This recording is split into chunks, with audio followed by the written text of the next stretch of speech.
Bonjour à tous et bienvenue dans cette nouvelle vidéo. Aujourd'hui j'avais hyper envie de vous parler de deux romans que j'ai particulièrement adorés. Il s'agit de deux textes, Ariadné et Penthesilea, qui ont été écrits par Flora Boukri et qui reprennent en fait chacun des personnages féminins peu connus de la mythologie grecque. Ils ont été édités chez Gulfstream qui fait en fait une collection qui s'appelle De l'autre côté du mythe et j'espère qu'il y en aura plein d'autres parce que j'ai vraiment adoré. D'ailleurs je les remercie parce que Penthesilea ils me l'ont envoyé et ça m'a fait très plaisir, j'ai vraiment adoré découvrir ce deuxième texte. On a donc ici Ariadné qui est Ariane, qui est la personne qui va aider Thésée à sortir du labyrinthe quand il va aller affronter le Minotaure, et Penthesilea qui est une reine des Amazones, et en fait la sœur d'Hippolyte, et qui va donc aller combattre à la guerre de Troie. Alors autant je connaissais un petit peu Ariane et le fil d'Ariane, etc. C'était une histoire que je connaissais un petit peu, mais Penthesilea pour le coup je ne la connaissais absolument pas, et d'ailleurs quand j'en ai parlé autour de moi et que j'ai dit que c'était une reine des Amazones,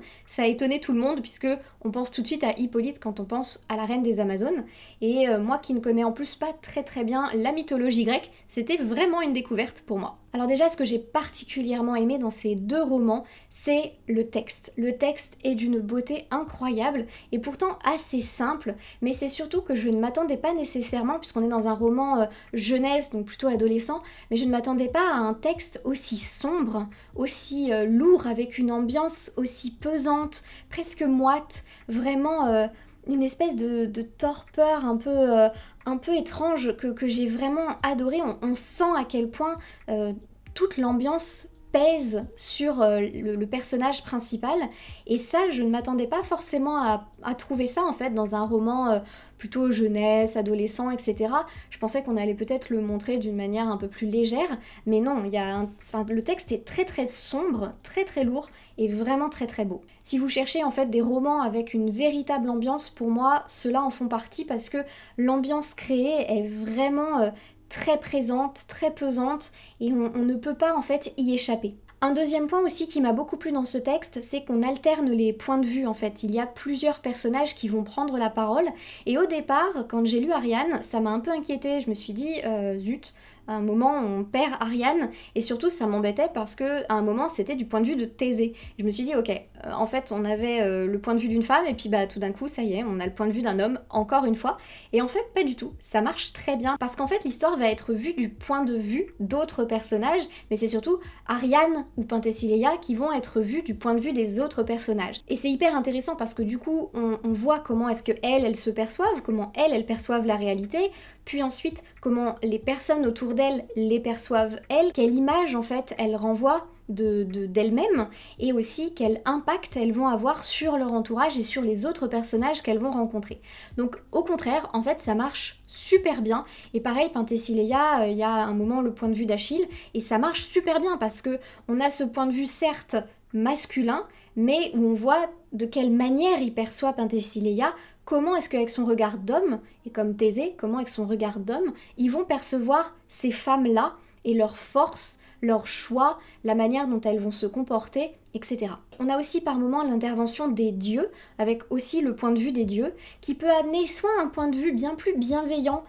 sur le personnage dans un monde où clairement il n'y a aucune bienveillance envers elle, ou alors au contraire un point de vue encore plus dur dans un monde où elle était entourée d'une forme de bienveillance. Donc c'est assez étonnant la manière dont les dieux viennent apporter encore plus soit de dureté, ou alors apporter une petite once d'espoir, une petite lueur de douceur dans un milieu extrêmement hostile. Je ne vais pas détailler les histoires parce qu'en fait à chaque fois on a un petit bout d'un mythe là où le personnage principal se trouve et où son action va être décisive, et donc d'un côté pour Ariane on a le Thésée et le Minotaure, de l'autre côté on a la guerre de Troie. Et je trouve que c'est vraiment intéressant de voir ce tout petit moment là où en fait leur intervention est tellement primordiale.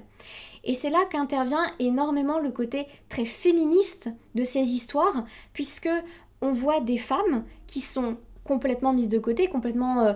placées dans l'ombre en fait par la mythologie grecque. Finalement ce sont des personnes sur lesquelles on sait très peu de choses. Dans les mythes, elles sont à peine évoquées. Et d'ailleurs, moi je ne savais pas que les Amazones étaient présentes à la guerre de Troie. Alors je ne connais pas très bien hein, la mythologie grecque comme je l'ai déjà dit, mais pour le coup c'était quelque chose que j'ignorais totalement. Et en plus de ça, finalement la mythologie grecque c'est beaucoup des hommes, leurs choix rusés, leur grande bravoure, leur intelligence, leur capacité à avoir une tactique super intelligente et logique, etc. Et on parle pas de ces femmes-là qui font quand même partie de l'histoire et dont l'intervention est parfois primordiale, voire complètement décisive pour le reste du mythe en lui-même. Notamment Ariane, sans elle, en fait, il y a plein de choses qui se passent pas. Et donc c'est vraiment une bonne idée, je trouve, d'être allé chercher ces personnages-là. Et je vous mets dans le petit i l'interview que j'ai faite de Flora Boukri, où justement elle parle des recherches qu'elle a faites pour notamment Ariadné, puisque c'est vraiment un personnage, si on fait des recherches dessus, il y a une ligne, quelque part, vraiment pas grand-chose de plus. Et donc c'est intéressant qu'elle ait pu broder un petit peu sur ce personnage et sur ce qu'elle a pu traverser. Et aussi sur sa sœur, sa mère, pareil pour Penthesilea, il y a les autres Amazones, on voit en fait d'autres personnages féminins, un petit peu leur vie, leur choix, leur manière d'exister en fait dans ce monde qui est très masculin. Du coup j'espère vraiment qu'il va y avoir d'autres tomes dans cette collection parce que j'ai envie de découvrir plein d'autres personnages féminins comme ça qui au départ sont peut-être montrés comme un peu niaises ou un peu manichéennes avec franchement une psychologie un peu râlée pâquerette, une personnalité pas très développée, alors que justement on peut énormément développer leurs personnages, aller un peu creuser dans leur histoire, essayer d'étoffer un petit peu plus ce qui a pu motiver leur choix, etc. Et ça je trouve ça génial, donc j'espère sincèrement qu'il y en aura plein d'autres parce que j'ai hyper envie de le découvrir. Du coup vous l'aurez compris, j'ai adoré ces romans et je vous les recommande si vous aimez la mythologie grecque et que vous avez envie de découvrir des personnages peu connus et notamment des femmes dans un texte assez sombre, assez lourd. Bon après comme je disais je connais pas très bien la mythologie grecque mais de ce que je sais c'est pas non plus extrêmement joyeux donc pour moi ça colle très bien hein, ce texte un peu sombre, un peu lourd, assez pesant. Et si par exemple vous avez aimé des romans comme Circé de Madeline Miller, ce sont totalement des romans français pour le coup, qui peuvent vous intéresser parce qu'on est un petit peu dans cette même idée de venir chercher un point de vue différent, de venir raconter l'histoire d'une femme de la mythologie grecque qui est un peu oubliée ou en tout cas dont l'histoire est montrée peut-être d'une manière un petit peu simplette, un peu manichéenne au départ et qui vient révéler justement toute sa